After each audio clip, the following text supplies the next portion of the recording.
Welcome to the Juice Box with Juice Springsteen, covering the week that was in professional wrestling.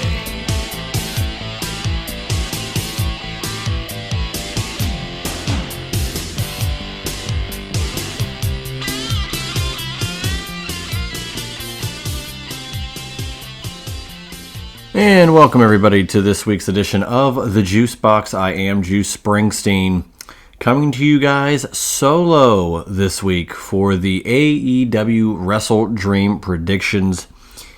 Initially, we're going to have a guest on, but things just didn't work out the way they were going to.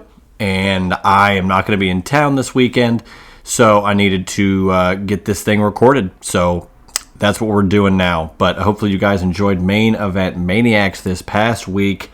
Bryan and Jay going over In Your House, Bad Blood, 1997, October 5th, coinciding with the 27th anniversary of the first Hell in a Cell match that took place at that event, which they did. They talked about Shawn Michaels, The Undertaker, the first Hell in a Cell match, like I said, coinciding with Bad Blood this past week. From Atlanta, and those guys tackled the entire show in a way, but kind of talking about the undercard, but also, of course, talking about the main event in great detail, and arguably one of the most important main events in the history of pro wrestling. It set off a lot with the Hell in a Cell match being created. Of course, the following year is the infamous Mankind versus Undertaker Hell in a Cell from Pittsburgh at King of the Ring 98. Friend of the show, C-Chat, who eventually like to sit down with him and our another buddy, Travis, to discuss their time at WrestleMania. But C-Chat was actually there at Civic Arena for the 98 Hell in a Cell, so pretty wild stuff there. But yeah, I thought the Main Event Maniacs guys did a wonderful job. Really enjoyed that listen, and hopefully you guys check that out anytime they get to discuss what we've got going on here with the legendary main events of yore, or as we did a couple of weeks ago. Of course, we talked about them in the detail of the back-to-back Cody Roman main events, which people might look, oh, well, it's pretty recent. I don't know why they'd touch on it, but they're pretty important matches when you look at the grand scheme of where WWE is now. So I thought it was very well done by them. But of course, as always, you can follow Bryan and Jay on Twitter at BryanThomas878 and at JRan here on Twitter. So shout out to Bryan and Jay. Let's get this out of the way as well. Follow me on Twitter at JuicySteen. Follow me on Instagram at Juicy Wrestling Closet. Of course, you can listen to this show on Apple Podcasts via iTunes, Amazon Music, JuicySteen.podbean.com, YouTube at JuicySteen, and on Spotify. If you listen to it on Spotify or on Apple Podcasts via iTunes, please rate and review the show. That would really help the show grow. And, of course, on YouTube at JuicySteen, where you get every episode in the RSS feed and any video file that any video episode that we do here on the Juice Box will be uploaded, of course, to YouTube additionally. Before we tackle WrestleDream, I would like to say a congratulations is in order to one of the Juice Box's frequent contributors, 1/3 of Triple Threat Theater. Donnie is going to be a father, and would not, I'd be remiss if I did not mention that today. We got the news about that, and that is wonderful. Donnie's going to be a wonderful dad. I'm sure he'll show his new child plenty of pro wrestling, and they will be better for it. But in all sincerity, congratulations to Donnie for becoming an expectant father, and of course to his girlfriend as well. So clearly, Triple Threat Theater, we were trying to do one for Survivor Series, but outside of Donnie, Josh Cross is probably not going to be available to do that. So maybe we'll have a triple threat theater come the new year. We'll see. Nothing's set in stone. And, of course, now don't want to rush anything. So we'll get back on the horse with triple threat theater as soon as the guys get back squared away and have some free time to dole out some stuff. But, of course, real life takes precedent over everything here at the Juice Box. So shout out to Donnie and congratulations once again.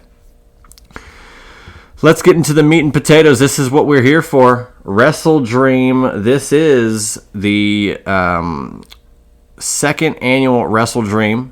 Is taking place in the Tacoma Dome in Tacoma, Washington. Last year it took place in Seattle in the Climate Pledge Arena. Of course, it took place 1 year to the death of Antonio Inoki. WrestleDream is pretty much just all in regards to Inoki, and Tony Khan referenced Inoki as wrestling's greatest dreamer, thus the show name, and again taking place in the great state of Washington. I've been there once for a few days, and outside of food poisoning, I had a wonderful time there. The weather was great, and it was just a great atmosphere just to be in the Pacific Northwest. I'm a big fan of the Pacific Northwest. But this is an interesting show for sure. We're not going to go too in-depth. This will probably be more of a 30-minute show. But we're going to hit every single match for you guys out there. So, like I said, this is going to be the show that precedes Full Gear. Full Gear will take place in November. So, you want to get some things settled away before you plan to Full Gear. And one of those things could be the career of Bryan Danielson. We will attempt to see what we think is going to happen in regards to that. But on the pre-show, it looks like Atlantis Jr. will be defending the Ring of Honor World TV title against Brian Cage. To be completely honest, not really following Ring of Honor as much as I would traditional AEW. So I will not make a prediction as I'm not informed as much. But that Ring of Honor TV title does have a solid lineage.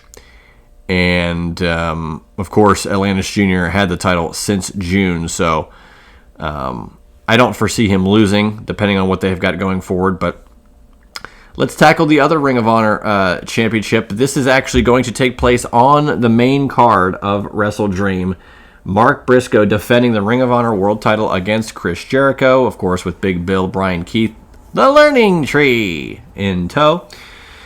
At the 5-year anniversary show of Dynamite that I was in attendance for, Chris Jericho really was dastardly, said some harsh things about Mark Briscoe's unfortunately past brother, Jay Briscoe.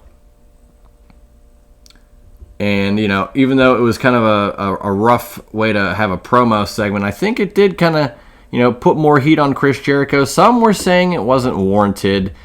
He didn't really know Jay. How's it going to help this feud? I don't know. I think anything is on the table in pro wrestling. Things have been done in quicker time with less knowledge of, less interactions between the people that are saying the terrible things and the person that had since passed. So I think all is fair as long as Mark Briscoe signed off on it, and I'm sure he did. However, I think Mark Briscoe retains the Ring of Honor World title. But do not be shocked if Chris Jericho walks out of this thing with the world title again. He was the Ocho when he won the title, but if he could be the Nueve if he were to win this. But give me Mark Briscoe to retain. Darby Allin, Brody King. Brody King challenged or answered the open challenge to Darby Allin. These two have had wars in the past, and this is just a traditional singles match, but I foresee chaos. Darby, who lost the world title opportunity to Jon Moxley, and even though Darby would have likely had that match at Grand Slam, it would have been cool had he maybe won the title. Who knows how it all shook out without the Danielson involvement, but Darby Allin coming into WrestleDream as champion or maybe challenging would have been really cool because he is from the Seattle area. So Unfortunately, that's not the case, but I think Darby Allin gets the win against Brody King in a hell of a fight. That I can promise you. Katsuyori Shibata taking on Jack Perry for the AEW TNT title. This has been a build where, again, the Elite really taking shots at everybody, and they took out Shibata, and I just think Jack Perry's going to retain this. I don't know what they've got planned for him. He's got this championship. The tag champions are the Young Bucks, and I don't see them losing. We'll get to them in a moment. But, what's the next step? Who's going to eventually take the TNT title from Jack Perry? I've got a feeling we could be seeing the return of one Adam Copeland at this show. Of course, he debuted at this show last year. Could it be here to set up a program with Jack Perry to really elevate the TNT title, elevate Jack Perry even more, and reintroduce Adam Copeland into the fold? Maybe. And that's where I'm going to place this. I think Jack Perry is going to retain his championship, but we will get Adam Copeland to come down in some shape or form. The Young Bucks, the aforementioned World Tag Team Champions, defend against, is that Private Party? Zay and Quen. And Private Party has been in AEW pretty much since the beginning. And, they have been around AEW for a while. They have not had any championships in AEW. But they, I think, really could. I really like Private Party as a team. I think they're, of course... gin and juice, their finishing maneuver. Love that, of course. Me, Juice Springsteen. I have the gin and juice hockey jersey. Big fan of that. And I like the gimmick as well. I liked when they had the velvet rope to get into the entranceway. That was always cool. But again, like Jack Perry in the in the TNT title, I don't see the Young Bucks losing here. If there was some other tag team to get involved and, help Private Party win, maybe I could have seen that. Not sure what FTR could be doing to where they could potentially get involved with this, but to me, I see the Young Bucks retaining. However, I would really enjoy Private Party winning the tag team championships here, but truthfully, I'd like to see the Outrunners try to get a shot at the World Tag Titles, so maybe...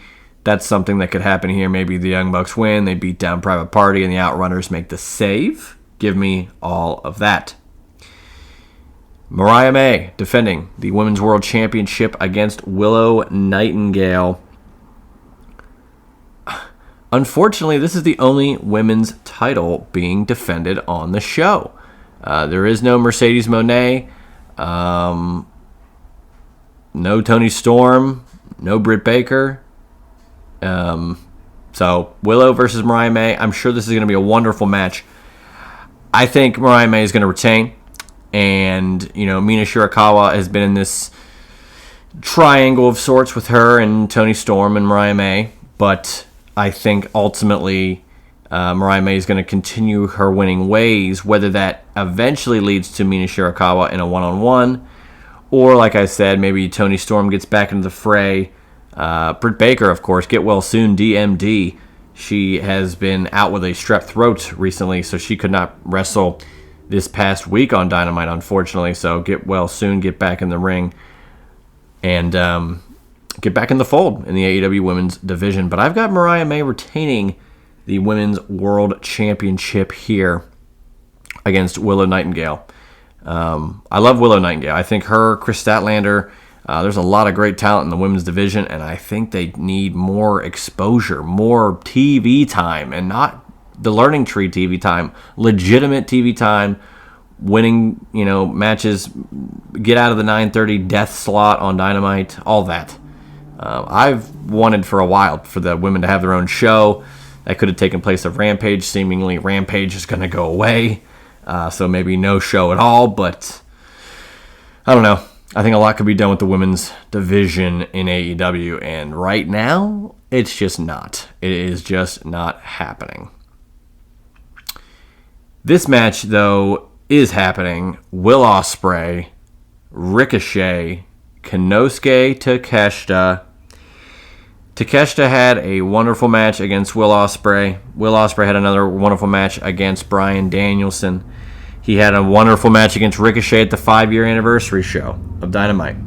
And Takeshita kind of interfered in that extra 5 minutes, and I immediately stated, hey, give me a triple threat, and look what we get. 3-way match for the AEW International Championship.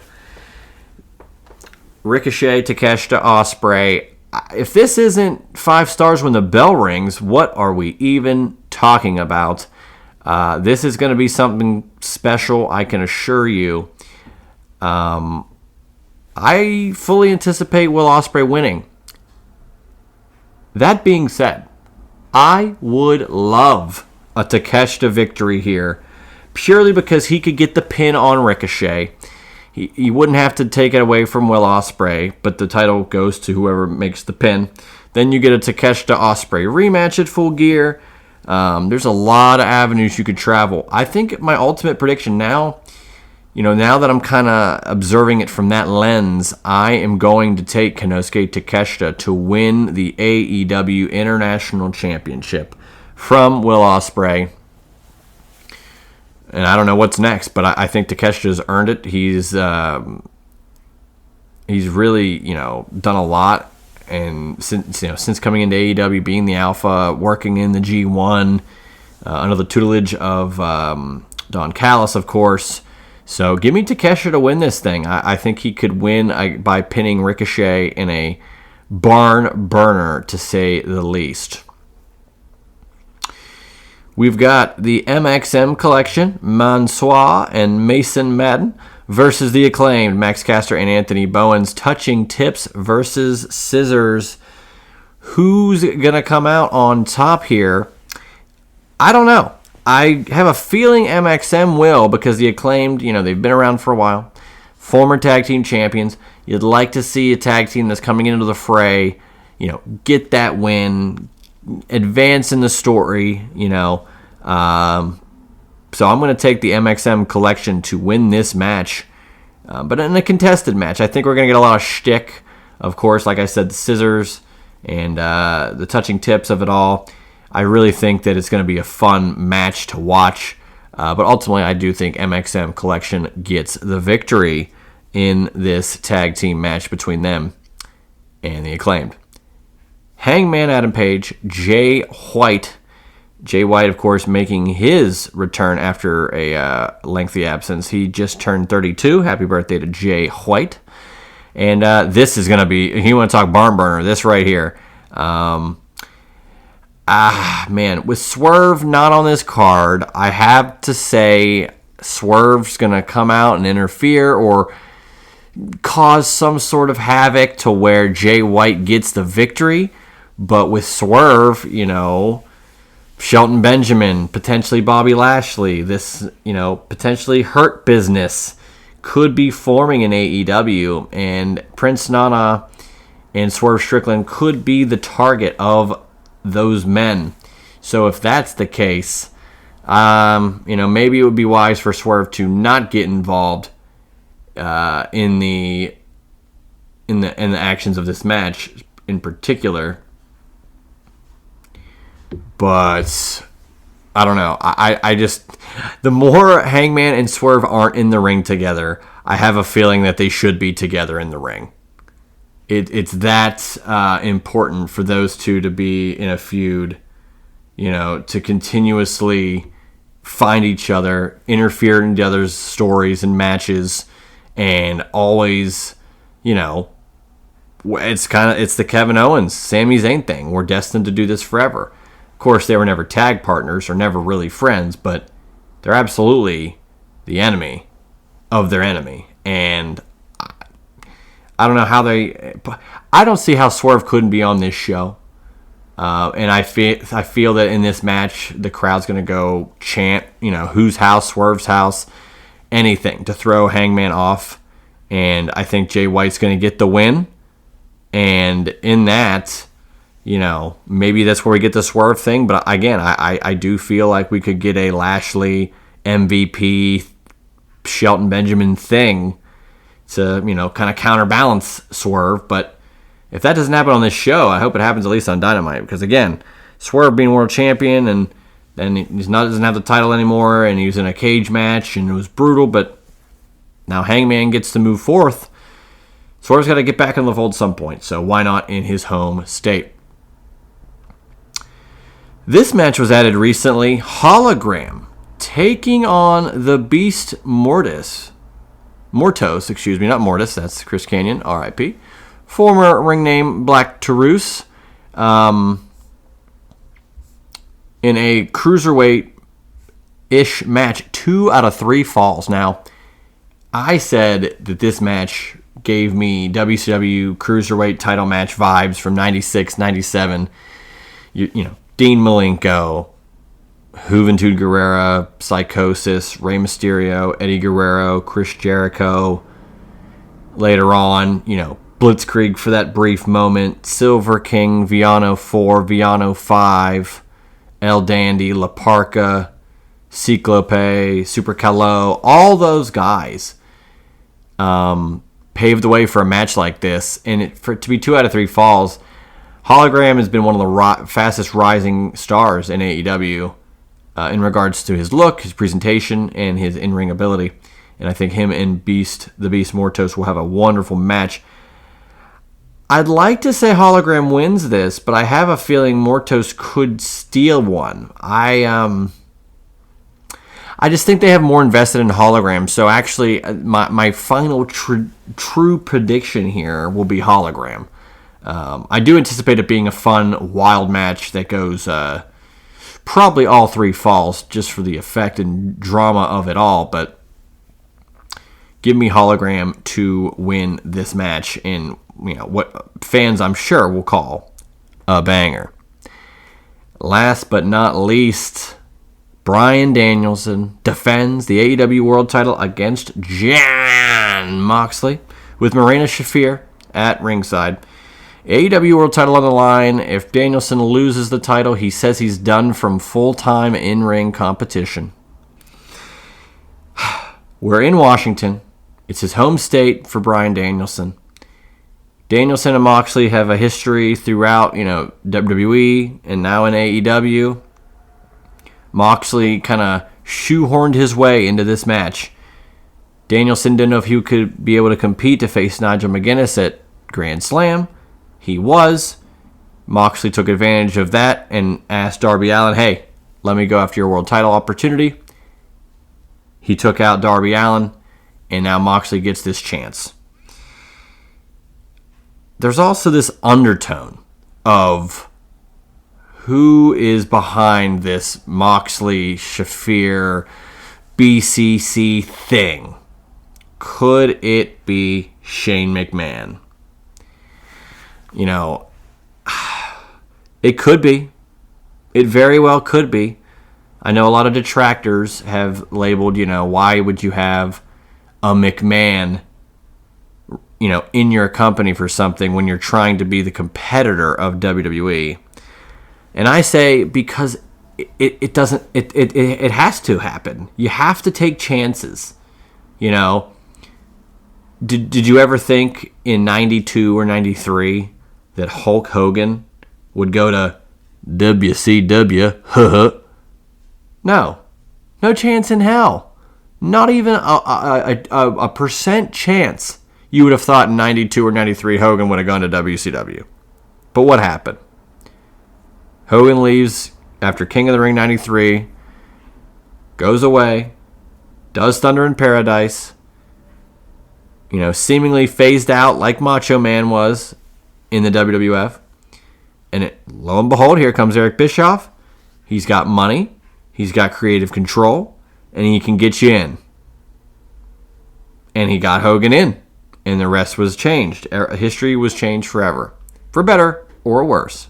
Of course, WCW had a lot of positives with Hogan, but sadly it ended on they got sold, so a terrible note. But and I know it's not a McMahon. Like, the namesake does matter because Hogan was just a wrestler. I say just meaning he wasn't a McMahon. I think that's another echelon. Hulk Hogan was the biggest star ever in WWF. For him to go to WCW was huge. And I think Shane McMahon going to AEW would be huge.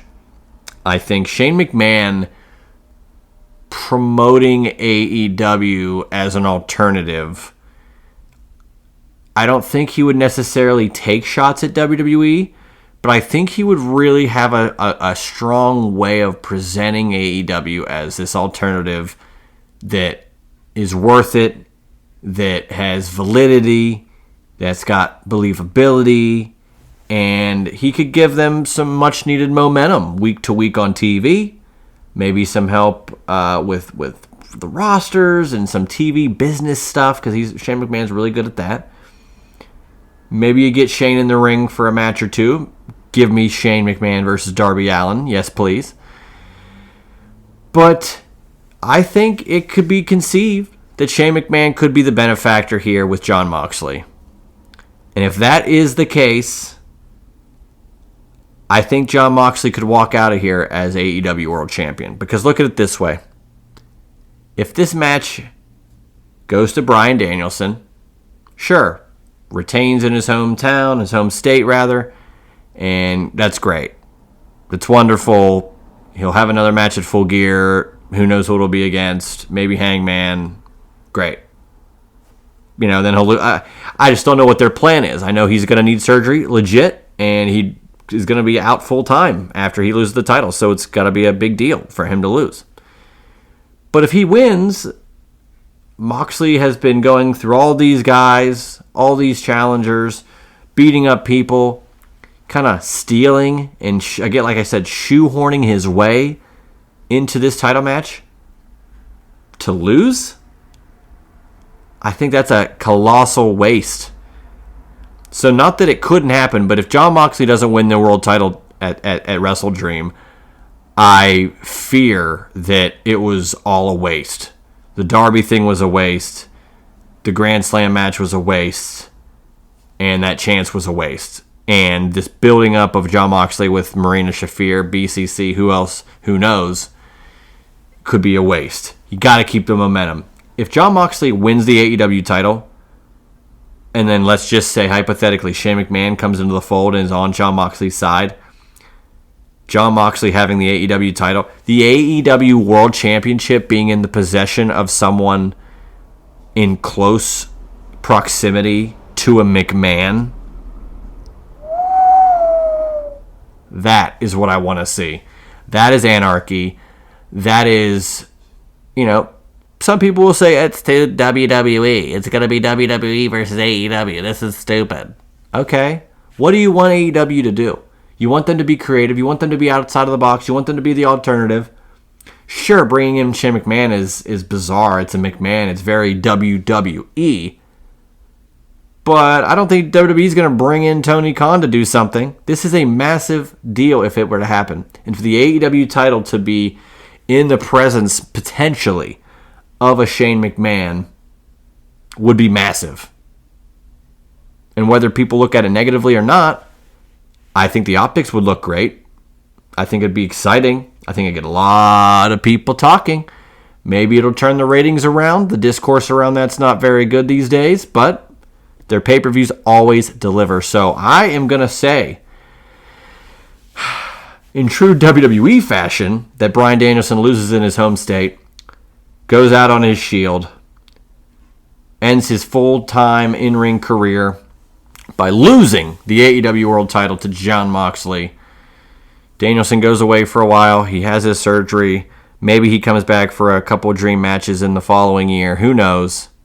But I do think he'll probably, of course, end up in the WWE Hall of Fame at one point. But I think he'll likely be a backstage guy, a talent guy, a roster help guy, creatively, anything in that realm, trainer, what have you, once his full-time in-ring career is done. So I'm going to say Jon Moxley wins the world title here at WrestleDream. But with all that being said, I am going to go over the entire card one more time. I've got Mark Briscoe retaining the Ring of Honor World Championship against Chris Jericho. I've got Darby Allin defeating Brody King in a brutal, brutal match. Jack Perry will retain the AEW TNT title. However, I think Adam Copeland makes his triumphant return in that particular segment/spot to help with that program or create a program going forward. Remember, Christian also has a world title match in his back pocket. Let's just not forget about that. So Danielson or Moxley, Christian could be next. Christian could interfere and take this thing. I doubt it, but I'm just saying. I think Konosuke Takeshita wins the International Championship against Will Ospreay and Ricochet Triple Threat. I think the Young Bucks retain their AEW World Tag Team Championships. Mariah May will retain her Women's World Championship, her AEW Women's World title. Hangman Adam Page will lose to Jay White in a one-on-one match. I've got MXM, Mansoor, and Mason Madden defeating the Acclaimed. I have Hologram winning 2 out of the 3 falls against the Beast Mortos. And last but certainly not least, I have Jon Moxley winning the AEW World Championship from Bryan Danielson, effectively ending Danielson's full-time in-ring professional wrestling career. So, as I stated, pretty quick, concise, digestible episode here of the Juice Box this week. We had the Main Event Maniacs episode, so there was new content this week, but I would have felt a little left out of the whole deal if we didn't get to do a prediction show. At least, even if it's a quick one for this weekend. Like I said, I'm going to be out of town this weekend, but definitely wanted to get this out there, and hopefully you guys enjoy WrestleDream. I know I will. I'm looking forward to it. Again, no matter what the shows do, TV every single week, the pay-per-views are always so damn good. You can guarantee WrestleDream is going to be a wonderful show. Almost every single pay-per-view has just been stellar. Top to bottom, the in-ring wrestling. AEW says where the best wrestle, and damn it, the pay-per-views are where AEW's best wrestlers wrestle. So, before we go, as always, follow me on Twitter at JuicySteen, Instagram at Juicy Wrestling Closet, subscribe to this show on YouTube at Juicy Steen, listen to the show on Apple Podcasts, via iTunes, Amazon Music, juicysteen.podbean.com, and of course on Spotify, and listen to it on YouTube at Juicy Steen with the RSS feed and any future video content going up. Later on this month, I plan to do a Halloween Havoc classic watch-along. Never did that before for the Juice Box, and I'd like to test it out. I'm going to sit back and watch an entire WCW Halloween Havoc pay-per-view. I put out a poll. I'll make sure I have that poll out there for you on Twitter to check it out. Between Halloween Havoc 91, 93, 94, and 95 to watch. I'm going to watch one of them on Peacock, and I'm going to have the commentary. I'm going to give commentary through the whole show where, you can follow along and watch it alongside me. That'll be a lengthy episode, of course, but I think it'll be a fun little deal to do, so check that out later this month. I'll also be recording another episode later this month regarding the 5 most important shows in my life in regards to me as a pro wrestling fan, so that'll be recorded later this month. Don't know when it'll air.